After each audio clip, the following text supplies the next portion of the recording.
The Street. There be those who say that things and places have souls, and there be those who say they have not. I dare not say myself, but I will tell of the street. Men of strength and honor fashioned that street, good, valiant men of our blood, who had come from the blessed isles across the sea. At first it was but a path trodden by bearers of water from the woodland spring to the cluster of houses by the beach. Then, as more men came to the growing cluster of houses and looked about for places to dwell, they built cabins along the north side, cabins of stout oaken logs with masonry on the side toward the forest, for many Indians lurked there with fire arrows. And in a few years more, men built cabins on the south side of the street. Up and down the street walked grave men in conical hats, who most of the time carried muskets or fowling pieces, and there were also their bonneted wives and sober children. In the evening, these men with their wives and children would sit about gigantic hearths and read and speak. Very simple were the things of which they read and spoke, yet things which gave them courage and goodness, and helped them by day to subdue the forest and till the field. And the children would listen, and learn of the laws and deeds of old, and of that dear England which they had never seen or could not remember. There was war, and thereafter no more Indians troubled the street. The men, busy with labor, waxed prosperous and as happy as they knew how to be, and the children grew up comfortably, and more families came from the motherland to dwell on the street. And the children's children and the newcomers' children grew up. The town was now a city, and one by one the cabins gave place to houses, simple, beautiful houses of brick and wood, with stone steps and iron railings and fan-lights over the doors.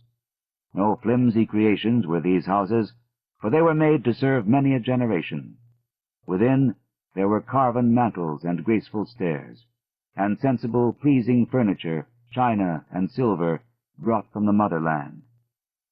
So the street drank in the dreams of a young people, and rejoiced as its dwellers became more graceful and happy.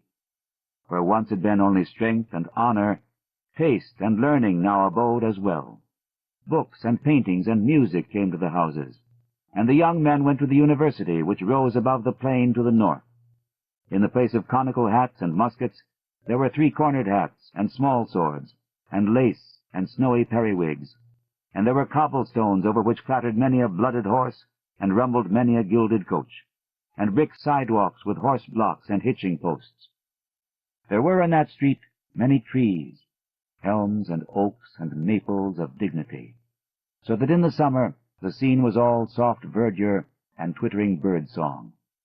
And behind the houses were walled rose gardens, with hedged paths and sundials, where at evening the moon and stars would shine bewitchingly, while fragrant blossoms glistened with dew. So the street dreamed on, past wars, calamities, and changes. Once most of the young men went away, and some never came back. That was when they furled the old flag and put up a new banner of stripes and stars. But though men talked of great changes, the street felt them not, for its folk were still the same, speaking of the old familiar things in the old familiar accents.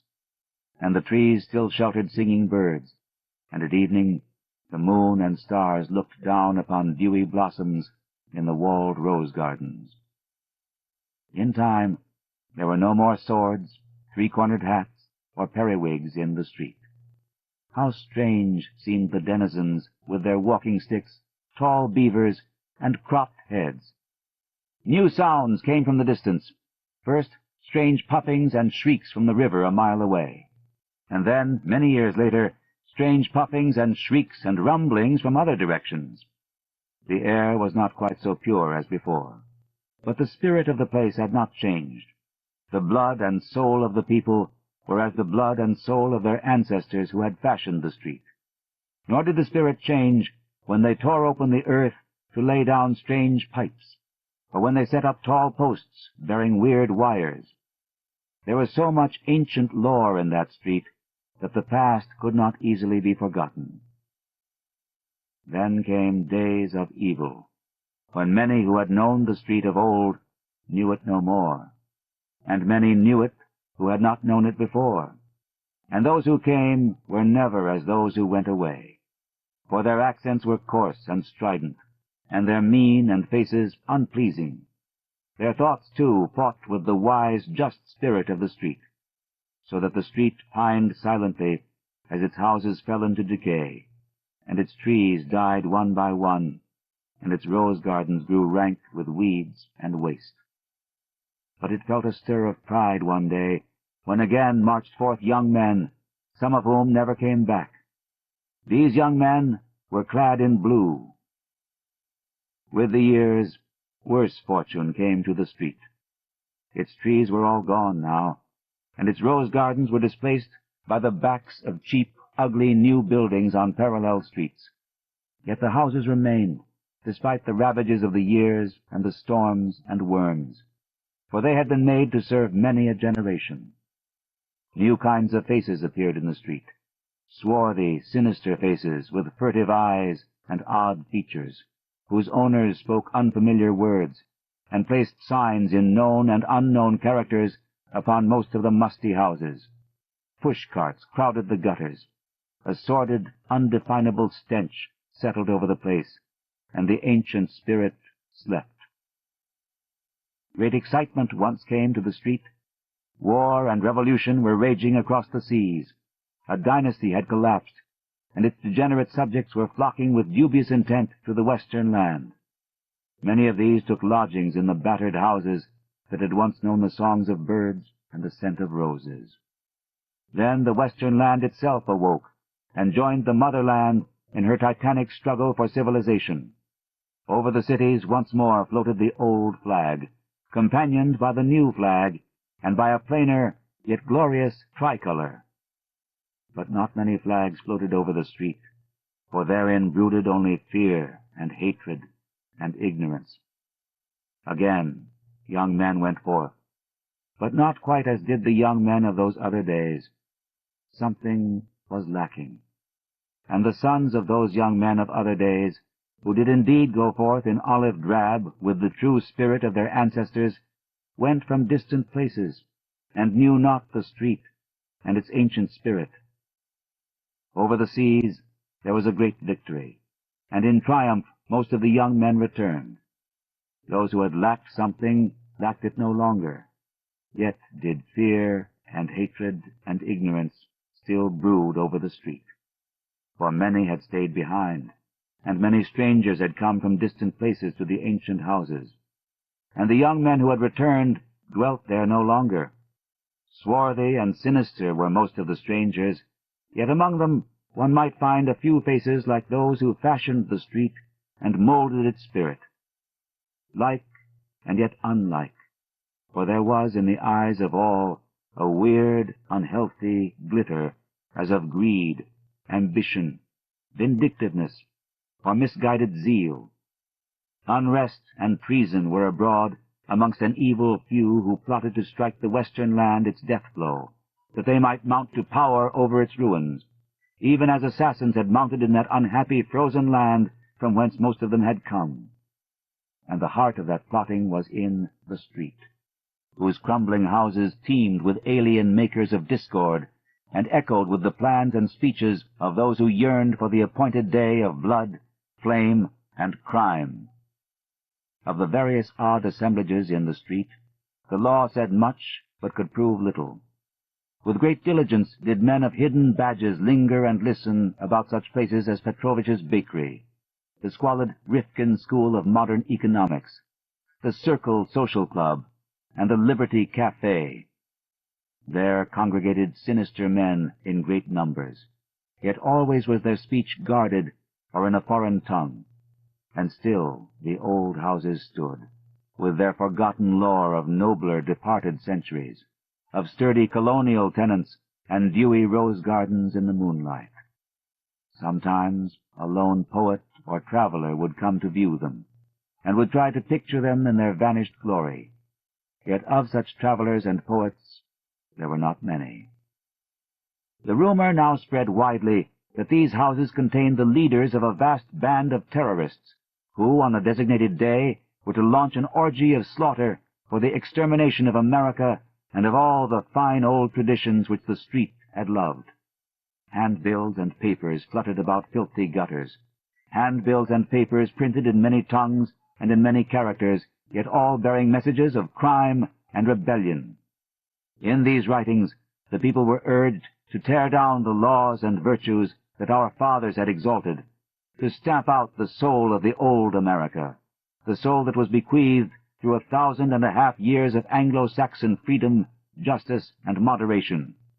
It was said that the swart men who dwelt in the street and congregated in its rotting edifices were the brains of a hideous revolution, that at their word of command many millions of brainless, besotted beasts would stretch forth their noisome talons from the slums of 1,000 cities, burning, slaying, and destroying, till the land of our fathers should be no more. All this was said and repeated, and many looked forward in dread to the 4th day of July, about which the strange writings hinted much. Yet could nothing be found to place the guilt. None could tell just whose arrest might cut off the damnable plotting at its source. Many times came bands of blue-coated police to search the shaky houses, though at last they ceased to come, for they too had grown tired of law and order, and had abandoned all the city to its fate. Then men in olive drab came, bearing muskets, till it seemed as if in its sad sleep the street must have some haunting dreams of those other days, when musket-bearing men in conical hats walked along it from the woodland spring to the cluster of houses by the beach. Yet could no act be performed to check the impending cataclysm, for the swart, sinister men were old in cunning. So the street slept uneasily on, till one night there gathered in Petrovich's bakery and the Rifkin School of Modern Economics and the Circle Social Club and Liberty Cafe, and in other places as well, vast hordes of men whose eyes were big with horrible triumph and expectation. Over hidden wires strange messages traveled, and much was said of still stranger messages yet to travel. But most of this was not guessed till afterward, when the western land was safe from the peril. The men in olive drab could not tell what was happening, or what they ought to do, for the swart, sinister men were skilled in subtlety and concealment. And yet the men in olive drab will always remember that night, and will speak of the street as they tell of it to their grandchildren, for many of them were sent there toward morning on a mission unlike that which they had expected. It was known that this nest of anarchy was old, and that the houses were tottering from the ravages of the years and the storms and the worms. Yet was the happening of that summer night a surprise, because of its very queer uniformity. It was indeed an exceedingly singular happening, though after all a simple one. For without warning, in one of the small hours beyond midnight, all the ravages of the years and the storms and the worms came to a tremendous climax, and after the crash there was nothing left standing in the street save 2 ancient chimneys and part of a stout brick wall.